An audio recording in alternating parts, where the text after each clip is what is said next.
आज हम de Broglie wavelength के बारे में पढ़ेंगे। डी ब्रोगली ने कहा कि जिस तरह से लाइट के वेव नेचर भी होते हैं और पार्टिकल नेचर भी होते हैं, उसी टाइप से जो मटेरियल पार्टिकल्स है ना, तो उनका भी कुछ वेव टाइप करेक्टर होता है ना। जब कोई पार्टिकल मूव कर रहा होता है तो उसके साथ में कुछ वेव्स एसोसिएटेड होती है, ऐसा उन्होंने अज्यूम किया था, और उन वेव्स को हम लोग मेटर वेव्स कहते हैं। इन्हीं को हम लोग, क्योंकि डी ब्रोगली ने इसको बोला था, इसलिए हम लोग उसको डी ब्रोगली वेव भी कहते हैं। ठीक है।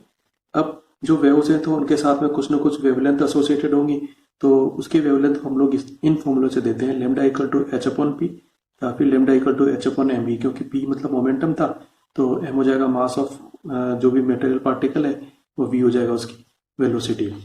ठीक है। अब यदि हम लोगों को जो पार्टिकल उसकी काइनेटिक एनर्जी पता है, काइनेटिक एनर्जी को मैं के ई से लिख रहा हूँ, तब हम लोग लेमडा को कैसे कैलकुलेट करेंगे? Lambda equal to H upon root 2m K ई। ये फॉर्मूला हम लोगों को याद रखना है, या तो ये भी रखना याद हो जाता है। इसमें काम की बात ये है कि मास बढ़ेगा तो लेमडा की वैल्यू कम होगी, मतलब जो हैवियर पार्टिकल्स है उनकी वेवलेंथ जो होती है कम होती है ना।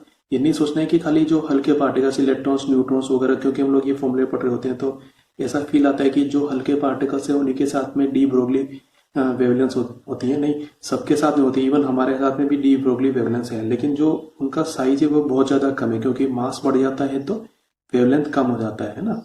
ये मतलब है बस। अब देखो, ये जो डी ब्रोगली वेवलेंथ होती है ये चार्ज पर डिपेंड नहीं करती, ठीक है, पर ये जो पार्टिकल है उसके नेचर पर भी डिपेंड नहीं करता है। ये दो चीजें हम लोगों को ध्यान रखना है।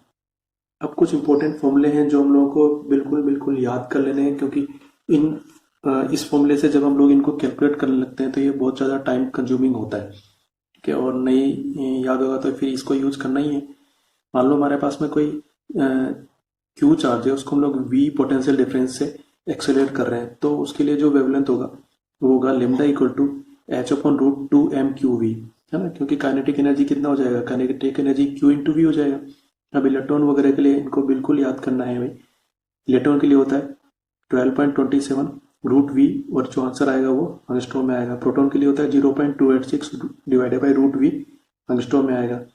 न्यूट्रॉन के लिए ये होता है 0.202, अल्फा पार्टिकल के लिए होता है 0.101। अब यहाँ काम की बात यह है कि न्यूट्रॉन का मास प्रोटॉन के मास का डबल होता है, लेकिन उस पर जो चार्ज होता है वो प्रोटॉन के मास के इक्वल होता है।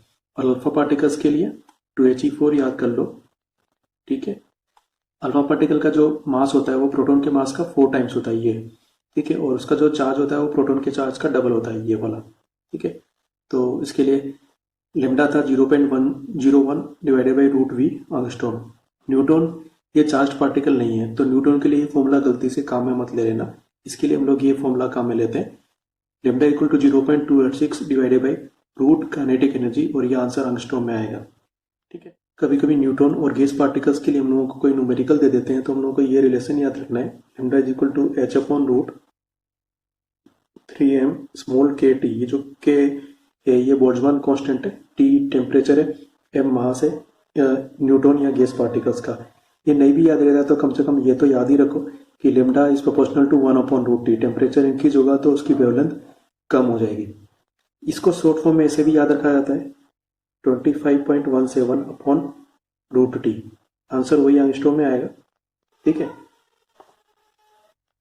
डी ब्रोगली हाइपोथेसिस और बोर्स हाइपोथेसिस दोनों एक ही चीज थी।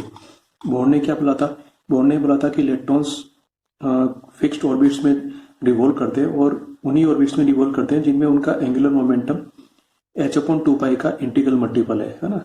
तो जब इलेक्ट्रॉन्स रिवॉल्व कर रहे हैं तो बोर ने माना था कि जो ऑर्बिट्स हैं वो सब सर्कुलर हैं। ठीक है, मान लिया r उसकी रेडियस है, तो एंगुलर मोमेंटम कितना होगा? mvr।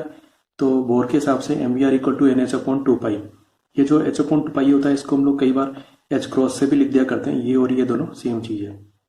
तो इस पर डी ब्रोगली ने बोला कि ऐसे ऑर्बिट्स का एग्जिस्टेंस तब होगा जब उनका सरकमफ्रेंस, किनका? ऑर्बिट्स का सरकमफ्रेंस इलेक्ट्रॉन के वेवलेंथ का इंटीग्रल मल्टीपल हो, जो इलेक्ट्रॉन उस ऑर्बिट में चक्कर लगा रहे हैं। तो 2πr सरकमफ्रेंस हो जाएगा is equal to N lambda. ठीक है, एन मतलब ये होता है कि कौन से ऑर्बिट में, फर्स्ट में, सेकंड में, थर्ड में कौन से ऑर्बिट के इलेक्ट्रॉन के बारे में बात हो रही है।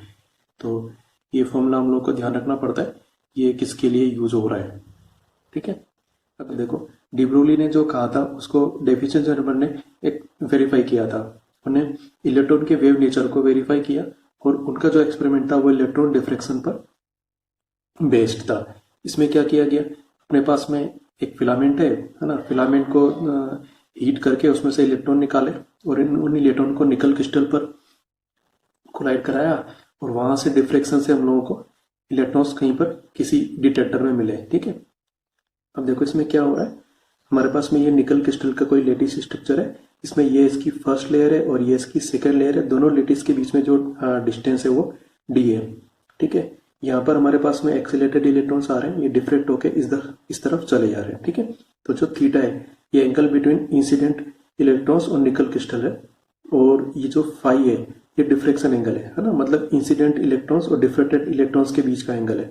ठीक है, यहाँ पर ब्रेक्स लॉ यूज किया गया था, बहुत अच्छी तरीके से ध्यान रखना है। ब्रेक्स लॉ कई बार न्यूमेरिकल्स में काम आता है। 2d sin theta is equal to N lambda. N मतलब ये बताता है 1 2 3 और एन का मतलब यहाँ पर क्या है, कौन से ऑर्डर का डिफ्रेक्शन है। ठीक है, ब्रेक्स लॉ में जो 2d sin थीटा था ये क्या था, path difference between two incident electron rays, और यही एन लैम्डा के इक्वल था। ये कैसे हो रहा है, अपने पास मान लो ये फर्स्ट इलेक्ट्रॉन रे है, ये कोई दूसरी इलेक्ट्रॉन रे है, तो जब ये फर्स्ट इलेक्ट्रॉन रे यहाँ पर कोलाइड कर रही है, जब दूसरी वाली यहीं तक पहुंची है, ठीक है, तो मतलब ये वाला जो पार्ट है, ठीक है, ये डी साइन थीटा के इक्वल होता है, ये पाथ डिफरेंस आ गया। फिर जब ये डिफेक्ट होके निकल जाती है तब ये यहीं तक पहुंच रही है ना, तो मतलब हमारे पास फिर से ये एक और पाथ डिफरेंस आ गया। तो इन दोनों रेज में D sine theta plus D sine theta 2d sine theta का पाथ डिफरेंस आ गया। ठीक है, अब ये दोनों ग्राफ डिफ्यूजन जर्मर एक्सपेरिमेंट के काफी पॉपुलर ग्राफ हैं जो हम लोग पढ़ते हैं। ठीक है, इसमें आई जो है वो इंटेंसिटी ऑफ इलेक्ट्रॉन्स है, ठीक है, और वी क्या है, वी एक्सीलरेटिंग वोल्टेज होता है। तो हम लोग को जो इंटेंसिटी है वो 54 वोल्ट पर सबसे ज्यादा मिलती है। तो हम लोग को ध्यान रखना है कि इंटेंसिटी मैक्सिमम कब मिल रही है, 54 वोल्ट पर। ठीक है, और ये जो मैक्सिमम इंटेंसिटी है मतलब 54 वोल्ट पर, वो भी कितने डिफ्लेक्शन पर मिल रही है हम लोगों को, 50 डिग्री डिफ्लेक्शन पर मिल रही है। ये डेटा हम लोगों को याद रखना है। ठीक है, और जो फॉर्मूला था हमारा 2d sin theta equal to N lambda, ये वाला फॉर्मूला, ठीक है, इसमें d की वैल्यू होती है निकल क्रिस्टल के लिए 0.91 एंगस्ट्रॉम और n इक्वल टू 1 यानी कि फर्स्ट ऑर्डर के डिफ्रेक्शन के लिए जब हम लोग लेमडा कैलकुलेट करते हैं डेविएशन जर्मर एक्सपेरिमेंट में, तो वो आता है 1.65 एंगस्ट्रॉम। और जब हम लोग डी ब्रोगली वाला फॉर्मूला यूज लेते हैं और फिर लेमडा निकालते हैं तो ये आता है 1.67 एंगस्ट्रॉम, ये थोड़ा सा ज्यादा आता है। तो ये ध्यान रखना है हम लोगों को, अप्रोक्सीमेटली इक्वल है। तो इस तरीके से डेविएशन जर्मर ने इलेक्ट्रॉन के वेव नेचर को वेरीफाई किया था। अब हम लोग लास्ट में हाइजेनबर्ग्स अनसर्टेनिटी प्रिंसिपल को देख लेते हैं। इसमें हाइजेनबर्ग ने यह कहा था कि किसी भी मूविंग पार्टिकल की पोजीशन और उसके मोमेंटम को हम लोग 100% एक्यूरेसी से एक साथ मेजर नहीं कर सकते। एक साथ यदि पोजीशन का मेजरमेंट 100% एक्यूरेसी से करेंगे तो मोमेंटम का मेजरमेंट नहीं हो पाएगा, या फिर मोमेंटम का मेजरमेंट 100% एक्यूरेसी से करेंगे तो पोजीशन का मेजरमेंट नहीं हो पाएगा, यानी कि कुछ न कुछ अनसर्टेनिटी तो रहनी ही है। ठीक है, तो ये जो अनसर्टेनिटी है ये इसलिए होती है क्योंकि कोई पार्टिकल मूव करता है तो उसके साथ में वेव्स एसोसिएटेड होती है ना, उसके साथ में मैटर वेव्स होती है, जिसके कारण से ये एरर आता है। ठीक है, तो ये क्वेश्चन हम लोगों को पूछ रखे हैं, हम लोगों को ध्यान रखना है कि ये क्यों होता है, wave nature of material particle के कारण से।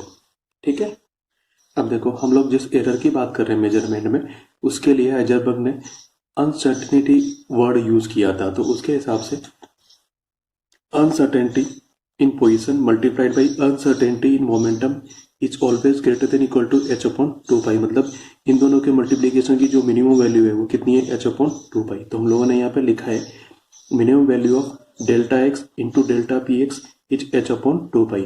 अब हम लोग यहाँ पर x, y और z तीनों डायरेक्शन को अलग अलग ले रहे हैं। केवल x डायरेक्शन की बात करेंगे तो delta x into delta P X, y की बात करेंगे तो delta y into delta P Y, और z की बात करेंगे तो delta z into delta P Z. ठीक है, ये तीनों अलग अलग एक्सिस के लिए greater than equal to h upon 2 pi होता है। ठीक है, और इसी तरीके से एनर्जी मेजरमेंट और टाइम मेजरमेंट के लिए भी होता है। Uncertainty in the measurement of energy multiplied by uncertainty in the measurement of time is greater than equal to h upon 2 pi. तो इसका भी जो मिनिमम वैल्यू है वो कितना आएगा, h अपॉन 2 पाई। तो हम लोग को ये कुछ चीज लास्ट में याद रखनी है कि चाहे delta x into delta P x बोलते हैं या x इंटू पी बोलते हैं, p मीन्स मोमेंटम, या delta E into delta T बोलते या एनर्जी इंटू टाइम बोलते, इन सब की जो मिनिमम वैल्यू है वो कितनी है, h अपॉन 2 पाई। ठीक है, और इसी चीज को हम लोग एच क्रॉस से भी लिखते हैं, तो ये भी बोल दिया करते हैं कि delta X into delta P X is greater than equal to H cross. तो हम लोगों को ये डिफरेंस थोड़ा ध्यान रखना है, एच क्रॉस प्रिंट है तो अपॉन में 2 पाई नहीं आएगा, और एच प्रिंट है तो एच अपॉन 2 पाई आएगा।